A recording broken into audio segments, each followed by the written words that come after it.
Was that 12:01? That's not too bad. Well, good afternoon, everyone. I apologize. We were going back. It's nothing electronical. Electronical? It's nothing electric today. So I think everything should be up and running. I've got Matt here with me this afternoon, and Kelly will be here with me this evening. And this is our chat with the chief, our conversations for the month of February. It seems like just yesterday we were unwrapping Christmas gifts and Thanksgiving, and here already in the month of February, and almost at the end as we come into March. I'm excited about March for a couple reasons. We'll talk about that, but some things going on here at the police department. Annette, thank you for joining us. I appreciate that. Valerie, thank you. I anticipate some comments today, and I welcome them. We'll have some open, candid conversations just for those that are here and those that may be tuning in for the first time. We're going to do this at noon today. We used to go for about an hour, and then I'll be back this evening at 6 o'clock this evening, just have some conversation. For me, Ralph, how are you doing, my friend? Ralph, no problem, and I appreciate that. Thank you. For me, what this is about is for to have some open conversation. What we've tried to do in the last, Marie, thank you so much for being here today. I appreciate that. Somebody give me like I don't know if it's like an emoji or sounds good. Just let me know if it's sounding okay. We've tried to really improve with the picture and the sound better. But I just like to let some feedback if it's doing okay. Mr. Turner, thank you, my friend. Appreciate you being here with us. So Anna, thank you. No, let's see what. No wonder I couldn't find you. You were a minute late. Anna, good morning. Well, I think it's afternoon now, but how are you doing? There's my thumbs up. There, that's what I'm talking about. Thank you, guys. Thank you. So the sound crew on the other side will be happy because they're like, hey, we got it done, so you don't touch nothing. But for me, this is just an opportunity to kind of have some open and transparency as much as I can. I don't want to comment on any case that might hurt a case, but I'll try to be as open as I can and share with you some information. I will tell you, we're going to go through each post. If I miss one, because sometimes it jumps if people post in a lot, I will come back to it. It's not my intent to skip anyone or jump anyone, but I want to try to my best to respond and go from there. Okay, so let me just swing back here a little bit. Anna says we sound good. Go above Anna for a minute. I got Mr. Turner. Doug, question for the chief from radio. Where does the Richnet case stand, regardless possible charges against the parents? Sir, I'm glad you asked that question. I believe, or I would anticipate that there would be some questions about that. I got a briefing about a week ago of where we're at, and then again on a case update, like what's the next steps on Thursday. So the detectives have completed their investigation. They've completed their interviews, and now it will go under review, right? So the sergeants reviewed it, made sure they were good with it. The lieutenants looked over it, and I will tell you that the case was presented to the Commonwealth Attorney this morning at 10 o'clock, right around 10 o'clock. It was presented to them. That was the plan last week. And now at this point, the Commonwealth Attorney's Office, have the utmost respect for them. They have talked with detectives along the way, made sure that some questions that they would want answered on the front end.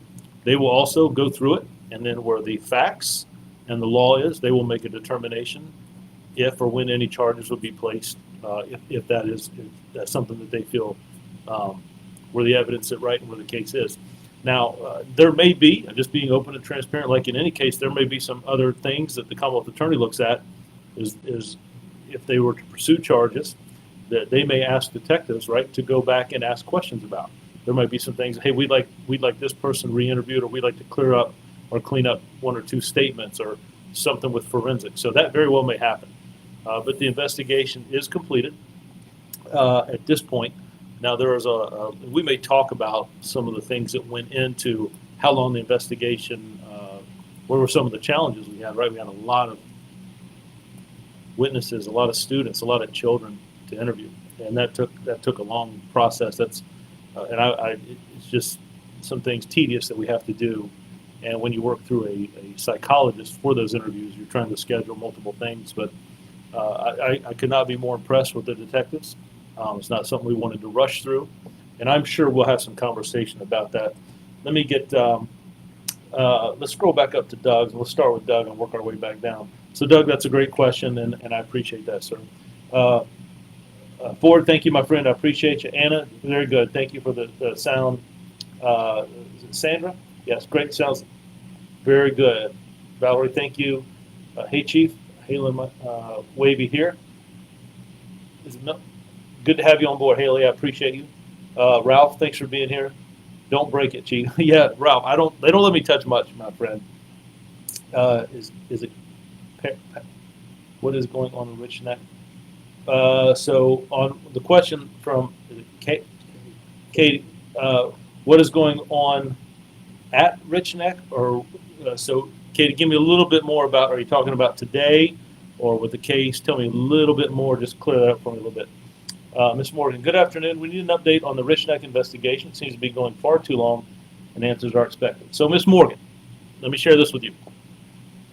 I totally understand. People would like to have a case open and shut. That's just not what we have here. I'm not going to rush those detectives through anything. There's a lot of things in the balance. This is not just an individual who brought a gun to school, the gun was found, and an arrest was made. That's not what this is. This is an individual who, there was a gun brought to a school. There were witnesses. There are witnesses that are kids, right? First graders, 6-year-olds. There is a teacher who suffered a gunshot wound. That's aggravated assault, malicious wounding. We can't interview some people right away, and especially with children, those aren't things that I can just bring people in and, hey, come down and let's have an interview. We have to work through a child psychologist with that. We have to get permission from parents. So all those things have to be coordinated to have an effective case. We don't want to have any attorney say, well, you only interviewed some people, you didn't interview everyone, you didn't do a thorough investigation. There's forensics evidence that has to be processed and things tested. There's a lot that goes into when you have a crime with a victim. We want to look at as many camera angles that we can and get as much interviews. And that's only, that we're not even talking about, then there's the interviews of the faculty and staff that are there. There's records and paperwork that we want to go through. So I apologize if you think it went too long. The one thing I'm not going to do is rush them to throw something down and submit it. We're going to do a thorough investigation. But the number of individuals that had to be interviewed, and the majority of those individuals, or a large portion, being 6-year-olds, and then coordinating with their parents to a neutral location, and then working with a child psychologist to conduct that, that's a lot. I could not be more impressed with the time that the detectives devoted, coming in on the weekends, working with the Commonwealth Attorney. As new information unfolded, right, there were times where, just being frank, someone might send an email, and we hadn't had that information before, and then that's something you got to follow up on. This is a lot more than just someone bringing a gun to school and that gun was found and an arrest was made. This is someone that was suffered a gunshot wound, an aggravated assault. On top of the situation of how did that child get the gun? Where did it come from? And did the parents know? Did they not know? What role did they play? That's a large, large scale. And quite frankly, to have it happen in January, and we're in the last week of February, just starting the last week, to be able to submit that and turn it in, they were about right on track where I thought we would be. They were ahead of schedule for a while. Then there were some bumps that some individuals couldn't make some of those interviews, but to do a thorough investigation. Because remember this, the speed of the case is not what the end result is. The end result is that there's a thorough investigation, that the facts and evidence are uncovered, that is presented in a way to the Commonwealth Attorney that they have a clear understanding of what we have. And I want to be open and transparent. There may be questions that they want to go back and have answered. There may be follow-up interviews. It's not a rush to get it done. It is the quality and making sure it's thorough. And that's what I want the detectives to investigate in this situation, to make sure it's thorough. We owe that to the students in that classroom. We owe that to Mrs. Werner. We owe that to our suspect, the individual who pulled that trigger. All of those things. We owe that to our community, that making sure that questions are answered. If I rush through an investigation and not if we rush through it, a lot of questions could be skipped. A lot of things might be bumped over, and we're not going to do that. So I totally understand the frustration and why is it taking so long. I hope I laid out a couple of the issues why. Because we're not interviewing individuals that are adults. We're interviewing children. And that's a whole nother scope. So I hope that cleans it up a little bit. But I did want to tell you that your last statement there, Ms. Morgan, where answers are expected. I need the time. The detectives need the time to answer those questions. And we're not going to rush through that. Elliot, in regards to recruiting, do you have a take-home vehicle policy or take-home vehicles outside the city? Elliot, we do. Worked with the city manager to have a take-home policy.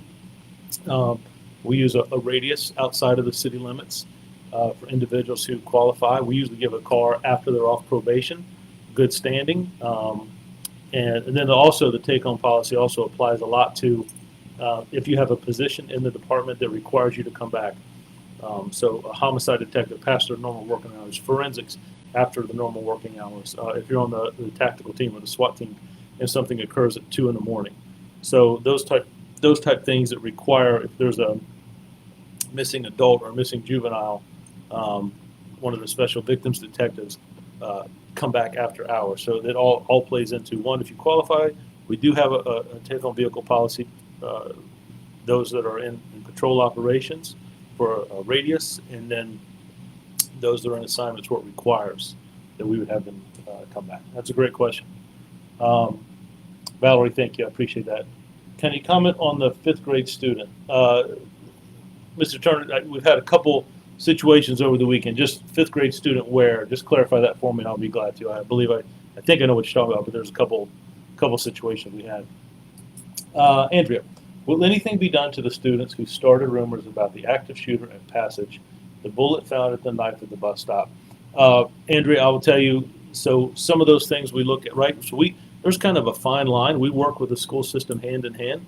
Some things are criminal, and some things are handled at the school and their discipline policy. So the school resource officers, the police side of the administration, that means our school resource officers, we have 2 sergeants, middle and high, middle school, high school, and then a lieutenant and a captain. They'll work with the school administration to determine the true facts of what all happened, rumors, right, that get posted, social media type thing, and decide which is the best way. For us to take the lead, though, it needs to be criminal. So that rumors sometimes, we may have some conversations, we may knock on the door and have a conversation, we may sit in an interview, but for us to take the lead, there needs to be a criminal nexus, if that makes sense. That's a really great question. Thank you. Valerie, people watch CSI and they think they know entails an investigation. We know it needs to be precise and accurate. I think she's talking about the 5th grader. So help me when you say the 5th grader. We had I got called a couple times about some individuals over the weekend. So just tell me exactly what we're talking about. Ms. Banks, we appreciate your thoroughness. Ms. Banks, I appreciate that. And believe me, I totally get it. I understand. We're talking here is community and chief of this organization. But I will tell you, we probably get a call, Kelly, I don't know, every day, Matt, every day, every other day, from media outlets. There's a lot of interest, and I totally understand that. But if you go back and look at interviews and conversations that we've had since day one when this occurred, I hope that I've been very, very clear. We're not going to rush this investigation. We're going to take it step by step, interview by interview, forensics, processing the crime scene.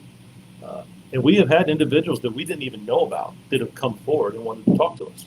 And we got to be able to follow those things up. What we don't want to be is in front of a judge or jury or even the Commonwealth attorney and, hey, there's 2 phone calls here, there's an email here. Did we talk? Oh, no, we didn't talk to those individuals. Well, why not? Well, we wanted to get the case to you. That's not the case. We're going to talk to them. And Commonwealth attorney very well may say, we'd like to have these 2 questions answered by this particular individual.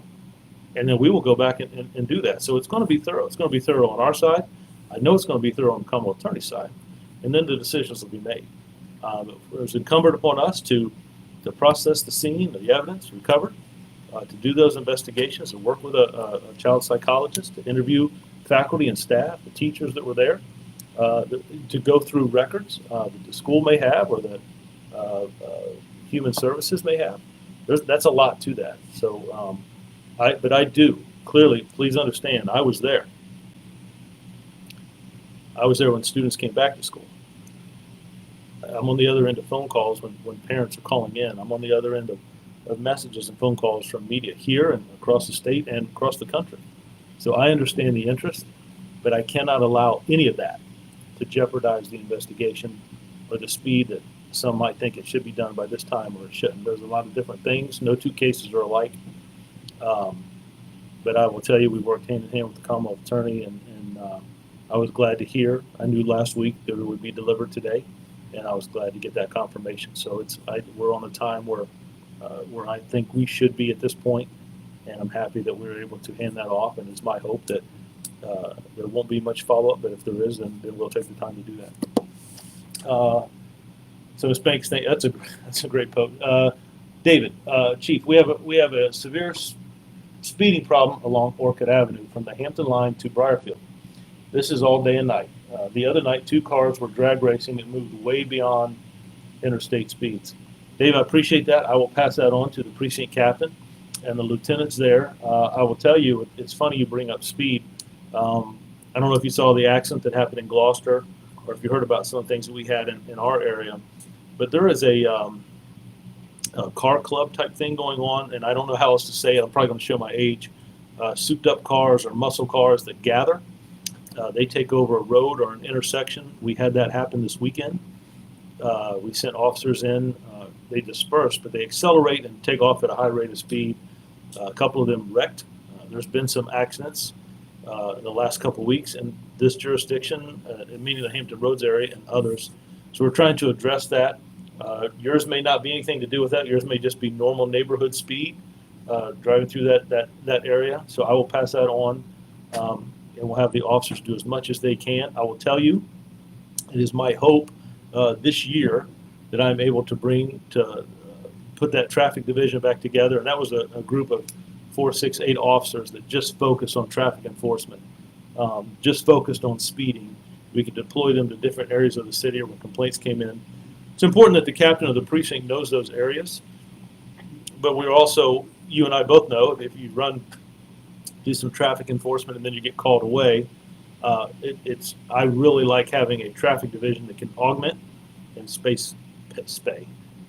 pay specific time and allocate resources to an area, whether it's 2 or 3 days, whether it's a couple hours each day. So I appreciate that. I really appreciate you forwarding that in. That's good stuff. Thank you, sir. What are some things you wish people understood about the relationship between police and community we serve? I could talk all day on that.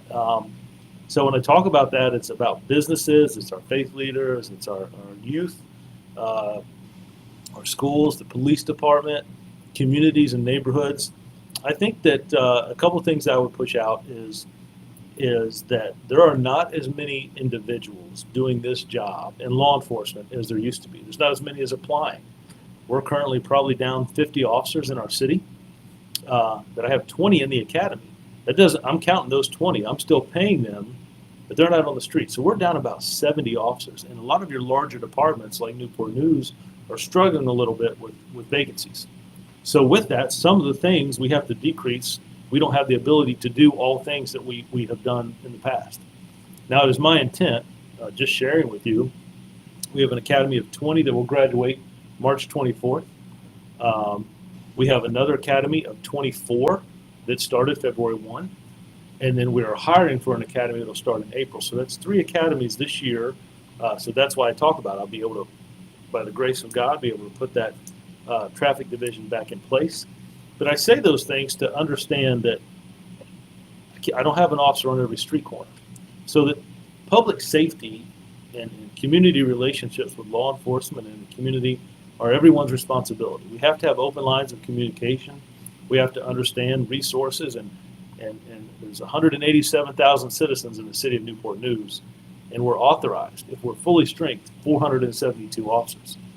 So people have to be involved. If you see something, to say something. I would also say from our end is that on the police side is that we don't always get it right, that we make mistakes. We're human. Just because we put this badge on and these patches doesn't mean that we're better than anybody else. It means we're held to a higher standard, but we make mistakes. We're not always going to get it right. That for the most part, individuals that do this job want to make things better, but it's hard. The things that they experience and the things that they see, and it's 24-hour a day, 7-day-a-week operation. It's not Monday through Friday, 9 to 5, and then you're going home. It's a lot to it. And then they go home and hopefully get a good night's sleep and raise their own families and come back and serve communities. So some officers here, their Christmas Day is December 27th, and New Year's Eve is January 3rd because they work the others. I think for the community side is that all people have value. Things, when someone calls the police, it's important to them that we have to remember that we don't always know all the answers, or we shouldn't think that we have all the answers. We may think that this is the problem in this community, and it may turn out that this is where more of the focus is.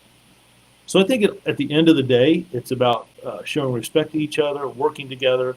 We're all here in Newport News to have a better life, to make things best for our community, our neighborhoods, our friends, and our families, that we do the best we can and try to do better each day. And I think in the police department that we're better today than we were yesterday. And with technology and advancement and training, I think we're going to be better tomorrow. So those would be some of the things. I hope I didn't go too far, but I was just trying to hit some of that question. Matt, if you'll scroll back up just a little bit for me.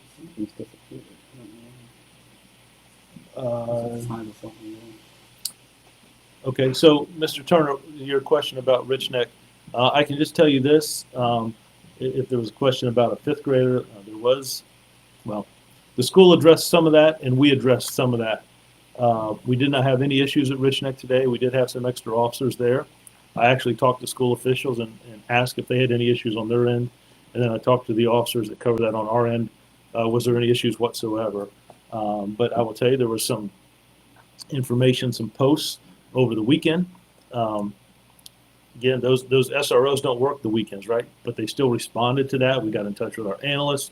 We're able to identify right away, work with the schools, and move very, very quickly. And I think that's important. So, so some posts, some conversations. I don't want to talk about what school did on discipline or addressing it on their end, but I know what we did on our end on the ability to identify quickly because of technology, because of information sharing, because of good communication.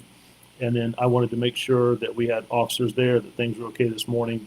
And I just had a conversation with a school official before I came in today. One reason I was a minute late, Anna, is I was talking to a school official about Rich Neck and checking on another school as well. People see CSI. Okay, Ms. Morgan, I'm grateful the Rich Neck investigation has been thorough. Ms. Morgan, thank you. And believe me, I totally get it. I totally get it. I actually had a conversation with a member of Abby's family today, just making sure everybody was doing okay, and they shared some good information. They wanted some questions, and I had pretty much the same conversation I'm having with you. I had with that individual today as well. So, Andrew, as I told you at the town hall meeting, you are one of the best chiefs in New. I don't know about that. Probably depends on who you ask. I can just say this, Andrew. It's, to me,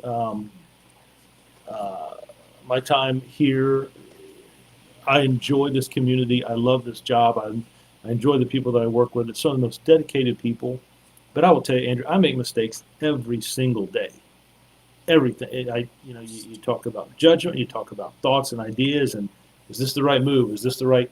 Should we downsize this and increase this? And how do we function here? And making sure that we're working with our city council, we're working with our mayor, we're talking to a city administration, right? We're talking to the media, we're working with communities, neighborhoods, our faith leaders, our businesses, and you don't do that unless you care about people. And so I appreciate that, but we'll leave it there, but I appreciate that. Fifth grader, Rich Neck, I think we hit that already. Robin, thank you for being here. It's good to hear you. Is it Katie, right? Is it Katie? Katie, I think we hit that. The school did address that. We worked over the weekend. We made some quick calls, reduced things with technology, able to make an identification and address that. So, Ms. Morgan, thank you. That means the world to me. Thank you so much. Miss Jackson. Hello, Chief. Miss Jackson. Oh my gosh, how are you doing? Thanks for joining us today. It's good to hear you. Katie, thank you. I appreciate that. Sandra, can you please speak on badge blessings, just so our community is aware, and also to show residents that officers are just like everybody else? So one of the things, we have a group of chaplains, just fantastic faith leaders in our community, and it's not mandated, right? But if officers want to have faith leaders come in and pray over them, or just have a word of prayer with them after roll call, that's some things they do. They call it blessing the badge, but it is really, it is, I want to make sure we're talking about the same thing, but it's the chaplains that come forward and work with us and have conversations and with officers and just pray for their safety. I will tell you that I'm a man of faith. I think that prayer goes a long way in this community. I can't tell you the number of pastors and faith leaders that reach out and say that they're praying for the officers in this department, our community. So that's something that we offer and that the chaplains do for us. And the officers don't have to stay after roll call to do that. But I just think that goes a long way. And I without getting too religious, I think life's hard and prayers go a long way. Krista, good afternoon, Chief Drew. I truly place your willingness to do the lot. Oh, Krista, thank you very much. I will tell you, I wasn't sure about this. I'm used to doing community meetings in person, and you would have 20 or 30 people show up, unless it was a hot topic, right? But this process has allowed people that can tune in either now or later in life. Life gets busy, I get that. So able to have a much bigger reach. I'm still learning to talk into this little round ball with a blue eye looking at me. So I turn a lot to the screen and read, and I give them a hard time. I'm getting old, right? I'm like, what font is that? Is that like font 7? But no, I appreciate it. I think it's important to have these conversations, and that means a lot to me. I appreciate that. Chief, a former school bus driver. Wow, that's hazardous pay right there. I see a need for school bus drivers to be protected as well as school staff. No, I totally understand. I don't want to read it too much into your comment. I remember in Cincinnati when I would get on the bus. I will tell you, I enjoyed my school bus driver. We whether there was some music we were playing, the conversation, she would always greet us when we got on the bus and say hello, kind of set the tone in the morning. And sometimes we were like, oh, all right. But even coming home, so that's just a very, very, people who do that just really give their heart. But no, I totally get it. And I don't know if we're talking about a specific incident or you're just making a statement. But yeah, I totally understand the school bus situation. I think we had something like that last week where there was a call from a bus driver just for safety that we checked out. So I totally get it. And let me be clear, I appreciate what you do. I think you make a difference in children's lives every morning. I missed one, Matt. I keep disappearing. Damn, I wanted that one because that looked okay. There was something about 2 officers. If you can repost that, I just want, or Kelly, if you could see it. I got it. It's from Chia. What's it say? Great job, GCSD, Gloucester County Sheriff's Department. 2 officers put an end to the car show. So glad we didn't suffer the embarrassment of a viral video of punks destroying a police cruiser. Yeah, I will tell you. So I know Gloucester. I wish it would be an end. I hope there wouldn't be any more, but we've seen them across our region weekend after weekend.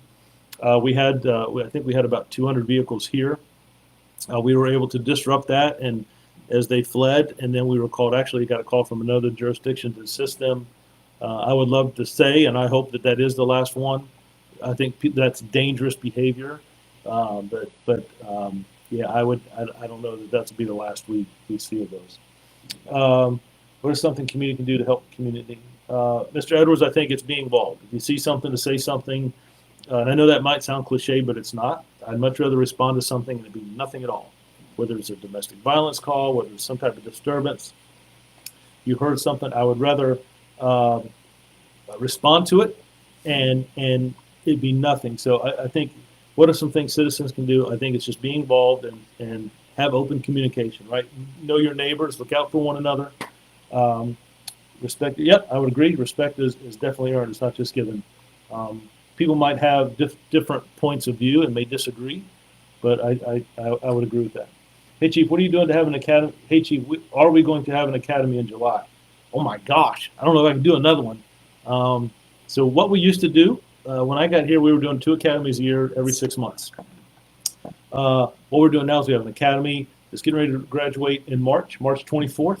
We have an academy that started February 1, and we're hiring for an academy in April. So July, man, I don't know. February, March, April. We would have 3 at the same time overlapping. That would be tough. I don't know that we could get another one in starting in July. So February, yeah, probably not in July. That would be, we can do some laterals. We can pre-hire, but I don't know that we could have another one as early as July. That's moving. Mr. Turner, what should we do when we see officers sitting for hours in the back parking lot? I see it often. So you can call in. You see a vehicle, or you can just call and ask communications. Hey, there's an officer sitting here. Maybe something about they're doing reports. Maybe something they're taking a break, having lunch. Maybe a different car. I don't know. But if you see somebody just sitting and you don't see any activity, whether you're worried about them or you think they're just diving it or dogging it, if you see that, just call it in, and we're able to.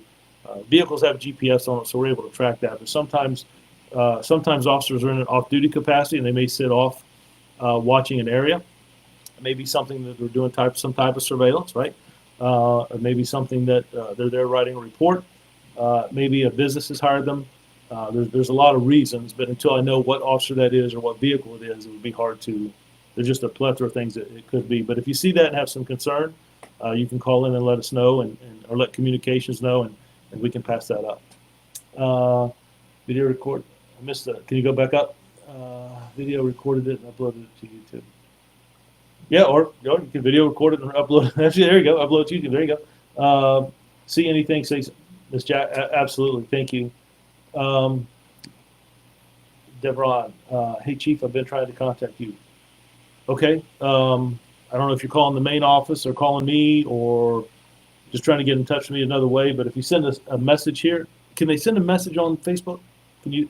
Mm-hmm. I'm not sure how Private you do message, it. yeah. So private message. You can do a private message.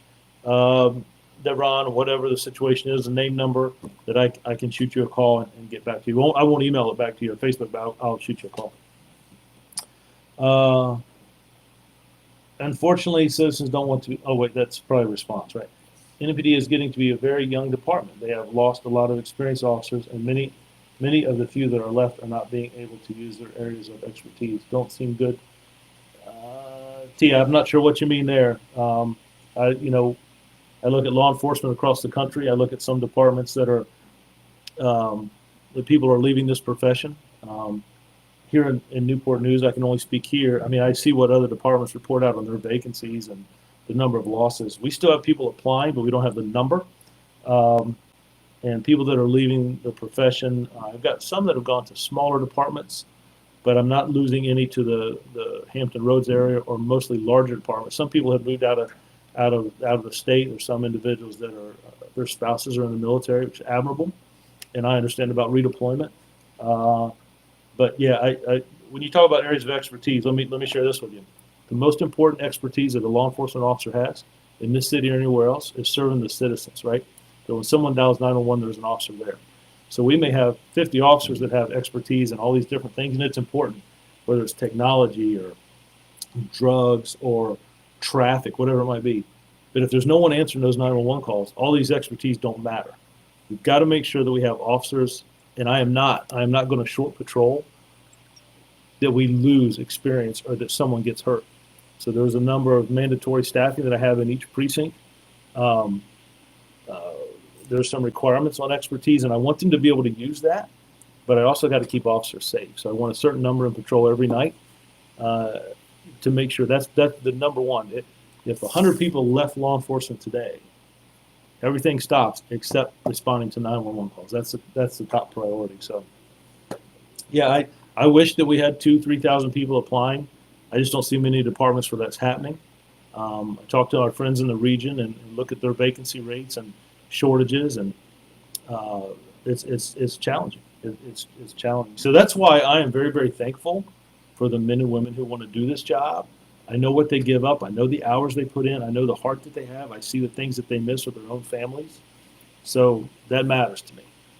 That matters to me. why do charges against the gun owner enrich? Why no charges? So we talked about that already. The case, the investigation part is completed. It was handed over to the Commonwealth Attorney. But there's a lot of things that go into that investigation. There's a lot of things, a lot of people had to be interviewed, and we talked a little bit. I don't want to go back through the whole thing again. I want to try to get to all these other comments, but in our case, we didn't just have someone who brought a gun to school. We had someone who brought a gun to school and shot an individual in front of witnesses. So there are faculty and staff that have to be interviewed. There's forensics evidence has to be gone over.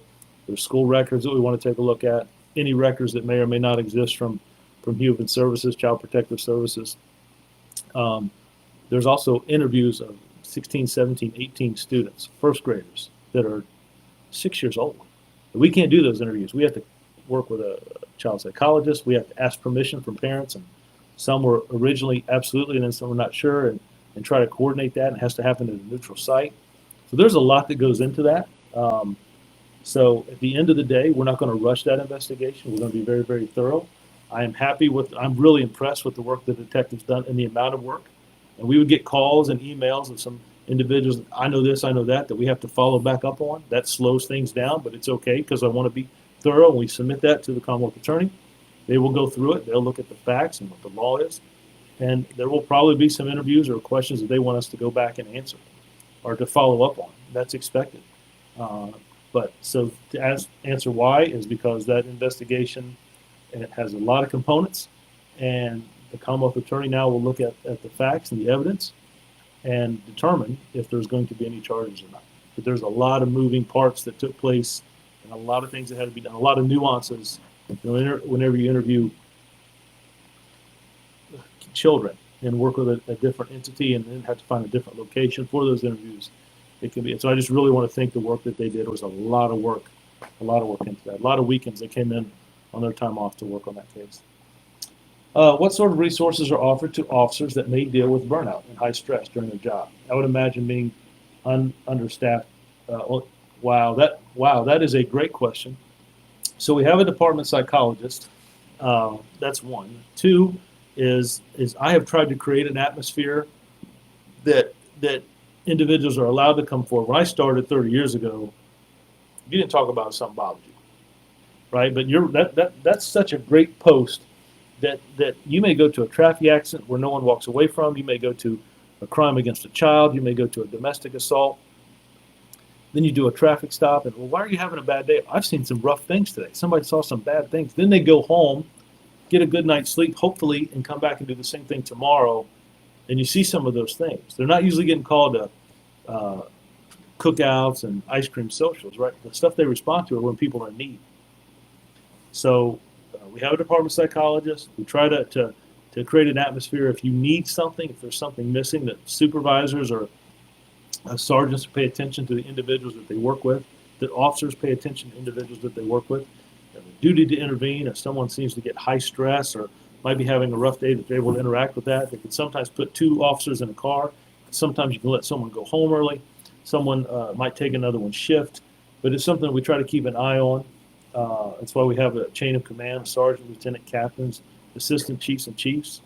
Oftentimes there will be critical incidents that happen, and we will mandate from my office that these number of officers, I'd like to go see a psychologist just to have a conversation. Myself and the assistant chiefs meet with a psychologist each year, and we make that known to the department that we're doing that. I think that's important.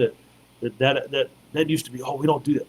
But I think that's important now for our mental health. We do a lot of things in our social media promoting mental health. There's athletic clubs and different type of clubs in the department, whether you're into running or weightlifting or reading, type of karate, not just breaking boards, but those type things are outlets. I think it's important. Family time, I think it's important. So that's a great question. But being short-staffed does create some of those issues. I do worry about, we put a limit on how much time an officer can work overtime, just for burnout and stress. Everybody needs some time to decompress. And then we encourage self-care, right? Self-awareness. Valerie. Scotty Williams, I had mentioned to him that we need a roundtable monthly for parents of children of Newport News schools and teachers and bus drivers with city leaders and you. Wow, it's an interesting concept. Kind of, and Valerie, I'm just asking to like talk about things that are going on and situations or solving problems or issues. That's interesting. That's a neat concept. I would support that. I don't know if you were asking me, but I would support that. Ms. Morgan, as the department is aware, because they respond to the call, a school nurse at Ella Fitzgerald Middle School was allegedly attacked on February 14th by a student who was also threatened her life. It's understood that the student was released to their parent as opposed to being arrested. Can you elaborate in case that nurses doing the school did not go into lockdown? Ms. Morgan, I'm sorry, I don't know. I'm not saying that happened or didn't happen. I'm just saying I've not been made aware of that. I don't know if it was reported. I don't want to comment on something I don't know about, so I can't. I'm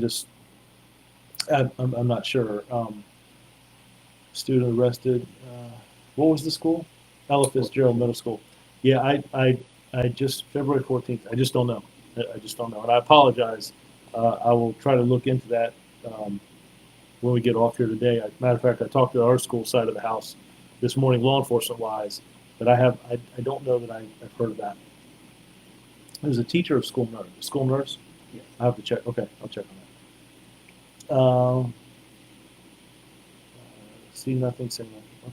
And you're human. You will make mistakes, but you do these Facebook Lives, coffee with the community. You're very involved as a citizen support center.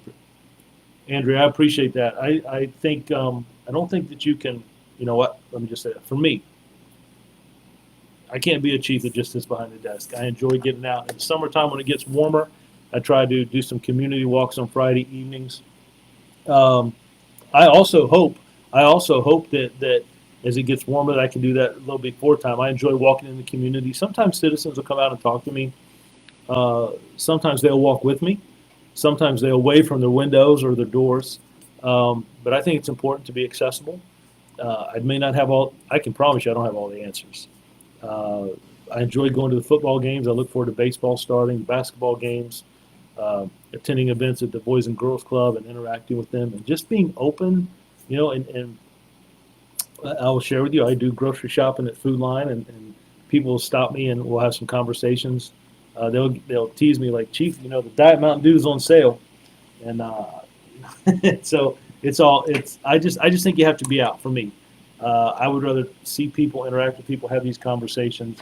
And that to me is important. So, I appreciate that. I think the more engaged you are, and if people call me Steve, I'm fine with that. I was at a breakfast on Saturday, NAACP. It was a great group, great meeting. The mayor was there. He had some really great comments. Speakers were great. I'll tell you, the best part for me was some kids, and I got to hang out with their table a little bit. We took some pictures together, talked to them, and they gave some great speeches. But it was just good to be there and be around. There was elected officials there from our city. Congressman Bobby Scott was there. Elected officials from Hampton and pastors and leaders. It was just a good. So I appreciate that. Sharing the link in the video showing empty at the word Chief Drew. I apologize for sharing the link to the video showing Newport News as the worst city to live in Virginia. I was sent a violation notice. I didn't know it wasn't allowed. I'm so sorry. I was just sharing. No, Tia. So I'm not familiar with the link. I know they have some pretty strict rules on, and we have to keep that for everybody, right? That we try not to share the links because sometimes people will put their auto sales and a link to this and a link to that. So it kind of has to be on topic. But there's a pretty solid policy that we have with our department and our city and Facebook. So no, no hard feelings here. I'm not familiar with that link, but if it comes through, it'll trigger our media relations side to issue a warning. It's nothing personal, but if we don't do that, we could get links all day long about I don't know how to grow this, right? We don't want that, but no, it's no apology needed. I appreciate it, but none needed. No harm. What was that basketball? No harm, no foul. Outstanding. Sandra, thank you. Paul, I could not agree more, my friend. Thank you. Yes, everyone needs to address their concerns. Absolutely. Are you able to discuss Katie Klein and her accuser representing himself? Andrea, I mean, People have that right. I don't know all the ins and outs of why he would choose to do that. But I that situation is still hard for me. I have her picture in my office, Katie's, and the approach, we're coming up again on our police memorial not too far away, and not only in D.C. and her name's etched in marble here and in Richmond, our state capital, and in D.C., the nation's capital. So that's I would be lying to you if I told you that's hard for me to talk about. I when I was my time in Richmond, there were four individuals that lost their life in the line of duty, and Katie here, and that's just no. It's not that I can't comment about it. I just don't really know. What are my thoughts? I'll keep those to myself. And that situation, she was just an amazing person, amazing daughter. Looks just like her, has her attitude, or certainly has her smile. She has a great family, and But thank you. I appreciate that. All right, sweet. All right, see. All the time. Chief, as a former school bus driver, I see a need for. Oh, Andrea's a great. Okay. Hey, Chief, I sent you an email about an event with the city of Hampton.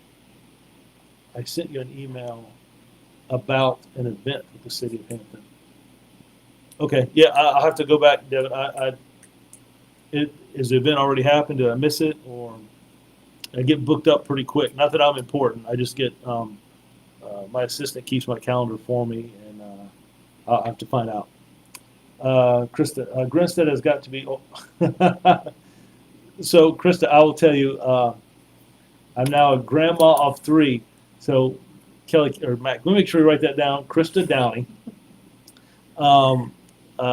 Chief Grinstead. Yeah, I'm not going to comment on his age. I will tell you he's been here a long time. But I really look up to him. He is an advocate of this city. His family from here, and what his son and daughter both were in public service.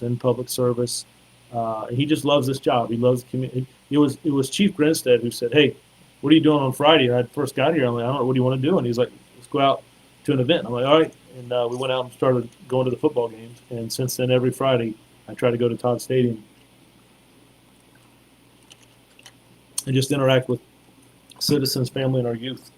But Mike has such a great knowledge and such a best. He has just given himself to this department. And I just cannot be more appreciative of his friendship and his service to not only this department, but this community. So, but Krista, I want you to know I am going to tease him about that post. I just want you to know that. Doug, missed both my questions above. What is the investigation of the middle school shooting threat level against Mitchellville High School? Threat level against Mitchellville High. Can you describe the level of participation of NMPD in the 2 annually required lockdown drills outside each school? The shooting threat level against Mitchellville High School. I don't want to tell you wrong, Doug. I missed my question. What is the status of the investigation into the school shooting threat leveled against Mitchellville High School? Doug, I'll have to check. I don't want to tell you wrong. There's 2 that are in my head. I'm not sure which one is Mitchellville. I don't want to say wrong. And can you describe the level of participation by NMPD for the 2 annual required lockdown drills conducted at each school? And I can tell you that we work with the schools. We cover some of that during the summer breaks, but I don't want to tell you wrong on if you're asking the level of participation. I'm not sure if you're talking about, do we go over it? Do we go through the protocol? Is it an actual drill? Do we do it in the summer? Are we doing it in every school, middle school, high school? Is it something we talk? I'm not sure what you're asking me. If you want to send me I don't know if it's a send message or a private message or a pin message, but I will try to find out more for you, or we can have a conversation. I just want to make sure I'm understanding what you're asking. We made an arrest in the car show. Doubt they will come back to Gloucester. T, I hope you're right. We made 2 arrests on ours on Saturday. State police has made arrests in our city. But when you have 300 people, one arrest. I hope you're right. So we'll leave it at that. I hope you're absolutely right. We had 2 individuals on Saturday night wrecked their vehicles here. Are we back? I see the lot. Yeah. So if you lost me for a minute, the screen just kind of blipped on us, and it did again. Here we go. Oh, here we are. Uh-oh. We good? Yeah. Yeah, So we're on. I apologize for that. Our screen just kind of blipped here, and we rebooted and got it back up. So there's a couple things I wanted to hit on. I wanted certainly to touch on our police academy that will graduate March 24th. 20 new individuals will walk across the stage and join the ranks of the department. That will create some movement. That will allow me to move some people into narcotics, into gangs. We're going to do some promotions. Supervision is important. The recruits in each academy class, we shut down things for a week, and they do a community week. We just finished that a little bit ago. I think that's important. As we talk about a heart for service to get people out of the classroom, and they're walking in communities, they're dealing with homeless, they're dealing with kids in school, reading to some kids in elementary school, middle school, some community projects, working for those that, Renee, how are you? I'm sorry for blipping out. I apologize. But we just finished our community week, and we've been doing these hiring events to get more officers in. And one of the things when you recruit people is they come in and do A, and then they go away, and then they come back and do B, and then they come back and do C. So we've had a couple all-day recruiting events. We've got another one coming up on March 11th. March 11th from 8 in the morning till 12 noon.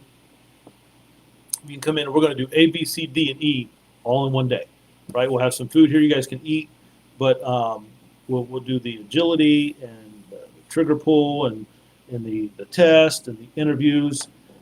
We'll try to get a lot of that done. So when you're here, you can get so much done in just one session. And it really works if you're coming from out of state. But it also that we just spend a little bit of extra time. And I'm appreciative of the officers that volunteer their time to come in and help out. And then this summer, I will share with you, I'll talk a little bit more about this at 6 o'clock. But we did community days for the last couple years. And this summer, or even right before the summer, we want to do more of some get to know your precinct leaders and talk about community problems in the neighborhood. And what can the police and our city administration and city agencies, resources in the community, those 4, what can we do together? So I'll talk a little bit more of that about at 6 o'clock, how I would like that structured and the different resources that will be there that I'm going to invite there. But citizens should know who's my sector lieutenant, who's my precinct captain. Everything that happens in this city, everything happens in either north, central, or south precinct. And there's a structure there. And you should have that sector lieutenant's phone number. You should have that captain of the precinct's number where you can reach out to them. I allow them to be very flexible in their schedule, but they're responsible for geographical areas 24 hours a day, 7 days a week. And the more you know, right, if you know someone, if you have a relationship, it helps when addressing problems or concerns or issues or even working together. So I'll hit more about that. Let me hit Katie, thank you. Stacy, it shows choir session cheap. Show choir competitions. Oh, show choir. So listen, my sister, who's up in Cincinnati, my nieces and nephews are a part of that. I've heard so much about. I missed one. Please send me a schedule. I would love to come watch that. That's some talented people, and I've heard a lot about some of the schools we have here that really are really into it. But my nieces and nephews do that in Ohio, and I would love to come and see it. So if you've got a date, please send them to me. I would love to do that. Josh, Norfolk charged their mother last Thursday on the same day. The 6-year-old took the firearm to school. Joshua, we've hit on that a couple times, and I get it. They did. Individual brought a gun to school. They made an arrest.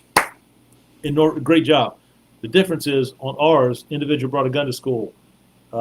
Teacher was shot. There's forensics evidence. There's 17, 18 students, children that have to be interviewed, not by an officer, by a psychologist. You got to find a place to do that. You've got to get a child psychologist to do that. You got to get parents to agree to that. And then you're interviewing faculty and staff. We're interviewing school records and if any, child protective service records. It's very, very different. We've made arrests where individuals have had a weapon at school. but it's very, very different when you have someone injured. Someone that suffered a gunshot wound and can't be interviewed right away. That it's apples and oranges. But I understand. We've talked about that a couple times today, but it's not the same thing. But I will tell you for here, and I'm not suggesting it, but for here, when we have something like that happen, that's a big case. We had someone shot in an elementary school, not just someone bring a gun there. We had someone shot. And we're not going to skip things just to get it done. We're going to do it by the book, and we're going to go back and recheck it. And we even had multiple individuals call in or email in and offer information that then we needed to go back and interview them. So it takes a while, but our case was finished last week. Then it went under review, and it's been submitted to the Commonwealth Attorney. And they may have some follow-up that they want us to do, but we'll look at it. But it's not about me. It's how quick can you get this done? To me, it is making sure that it's thorough, and it's accurate, and it's well put together, and we submit it. So I would just submit to you that there's probably two different things there, with someone bringing a gun to school as opposed to someone bringing a gun to school and shooting someone. A little bit different. I believe you said the case is now in the hands. Yep, Krista, you're absolutely right. I should have just said, Josh, look at Krista's post. You're absolutely right. Estella, wow. Am I reading that? I'm not even going to comment on that last one. Thank you. So it's 1:04. I'm going to get off here. I've got another meeting I'm going to be in. I'll be back at 6 o'clock. One of the things I want to talk about is some things we're going to do this summer. It's going to be a little different, or right before the summer. But I appreciate you all. When is the last day to submit an application for the April Academy? Let me tell you, you submit it anytime. We're able to pre-hire. So that means we may not have an academy at start, but we can still hire someone until the academy does, and you get to do some different things until the academy starts. But the sooner you apply, the better, right? Because I want to get your name in there and interview set up. So if it's something you're interested in, go ahead and submit it. Go ahead and submit it. Joshua, no problem, man. I thank you, my friend. I am going to jump off here. I'll be back at 6. Let me say this. Thank you for the questions today. You guys were dead on with some questions, some good questions, some thought. I appreciate that. I will tease Grimstead. I appreciate that, and it means a lot. I appreciate you. I appreciate you just taking an hour out of your day and talking to me. To me, this is valuable. The more interaction we have, the more conversations we have, I think the better we are. And I just appreciate that. I'm going to do this again at 6 o'clock. God bless you guys. Please be safe. Look out for one another, and I'll talk to you later tonight. Take care.